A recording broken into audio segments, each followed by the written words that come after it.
Surat Yudas atau lebih tepatnya Yehuda, berdasarkan pelafalan namanya baik dalam bahasa Yunani maupun Ibrani. Yudas adalah satu dari 4 saudara Yesus yang disebutkan dalam catatan Injil.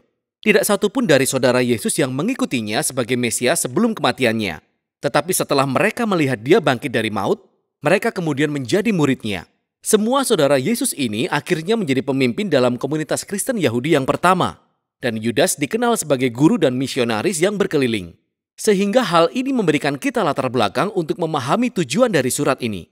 Kita tidak tahu surat ini ditulis untuk komunitas gereja yang mana. Tapi kemungkinan jemaatnya terdiri dari kebanyakan orang Yahudi Mesianik. Gaya penulisannya menyiratkan pengetahuan mendalam tentang kitab-kitab perjanjian lama dan juga literatur Yahudi populer lainnya. Yudas menyadari adanya krisis yang dihadapi jemaat ini. Sehingga ini membantu kita memahami rancangan surat ini.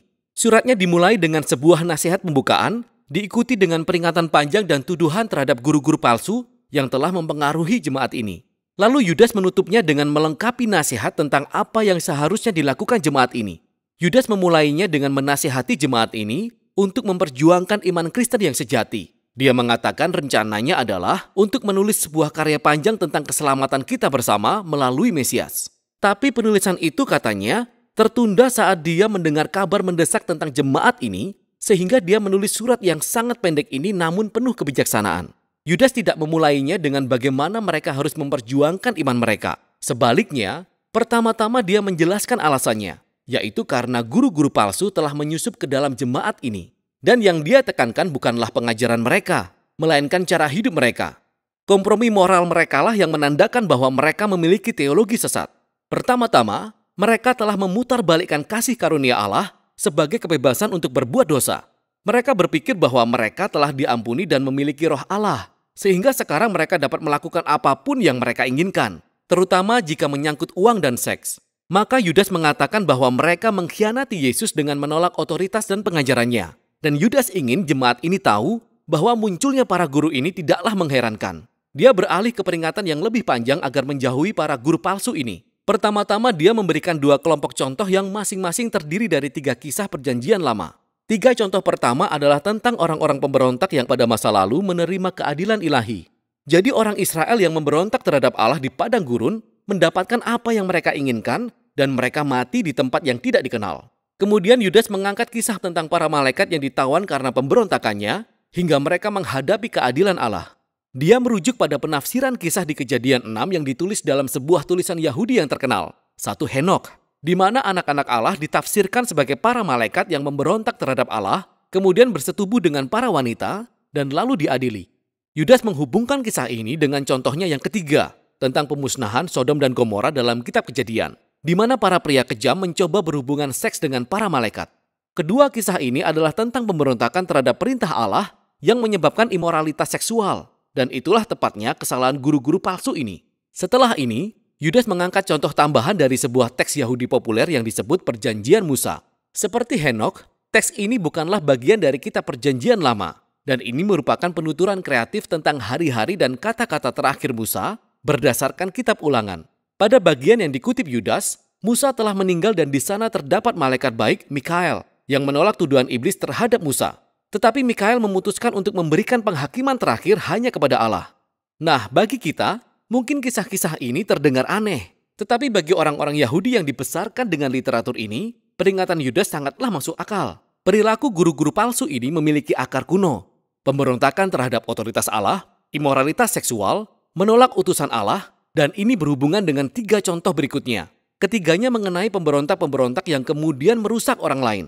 Kain membunuh saudaranya, tapi kemudian dia membangun sebuah kota di mana kekerasan berkuasa. Bileam si penyihir tidak dapat mengutuk Israel, sehingga dia membujuk mereka menjadi penyembah berhala dan melakukan kejahatan seksual. Lalu Korah, Imam Lewi, memimpin pemberontakan terhadap Musa yang berujung pada bencana bagi orang lain. Yudas mengakhiri ketiga contoh terakhir ini dengan rentetan gambaran perjanjian lama untuk menggambarkan para guru palsu. Mereka seperti gembala yang egois dari kitab Yehezkiel, atau seperti awan tanpa hujan dari kitab Amsal, atau seperti ombak laut ganas dari kitab Yesaya. Pemuasan terhadap diri sendiri mengkhianati klaim mereka untuk mengikuti Yesus. Mereka menciptakan kekacauan kemanapun mereka pergi. Yudas mengakhiri peringatannya dengan mengutip 2 peringatan lainnya, yakni dari zaman dulu dan zaman sekarang. Yang pertama datang lagi dari kitab 1 Henokh, yang mengklaim berisi penglihatan tokoh zaman dulu, Henokh dari kitab Kejadian. Nah, yang menarik adalah kutipan Yudas dari pasal pembukaan kitab Henokh yang mengutip sekitar setengah lusin teks Perjanjian Lama tentang hari-hari terakhir penghakiman Tuhan atas kejahatan manusia. Yudas kemudian membandingkan peringatan Henokh di zaman dulu dengan peringatan zaman sekarang dari para rasul. Petrus, Yohanes, Paulus, semuanya meramalkan bahwa guru-guru palsu akan muncul dan memutarbalikkan kabar baik tentang Yesus. Dan mereka sendiri mengulangi peringatan awal Yesus tentang hal yang sama. Jadi jemaat ini tidak perlu diyakinkan lebih jauh lagi. Para guru palsu ini harus dihadapi.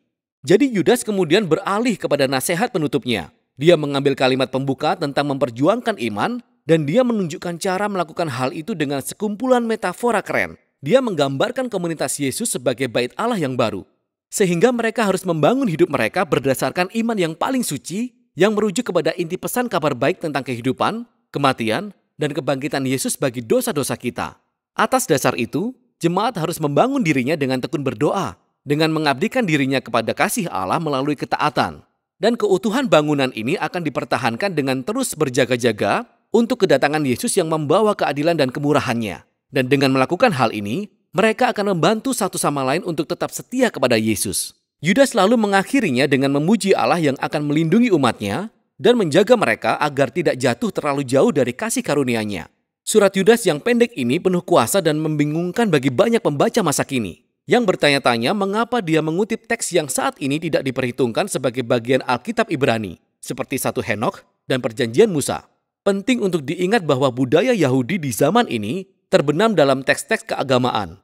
Yesus, keluarganya, semua orang Kristen Yahudi mula-mula tumbuh dengan membaca Alkitab Ibrani disertai banyak kitab yang kemudian muncul berdasarkan dan diilhami oleh kitab suci.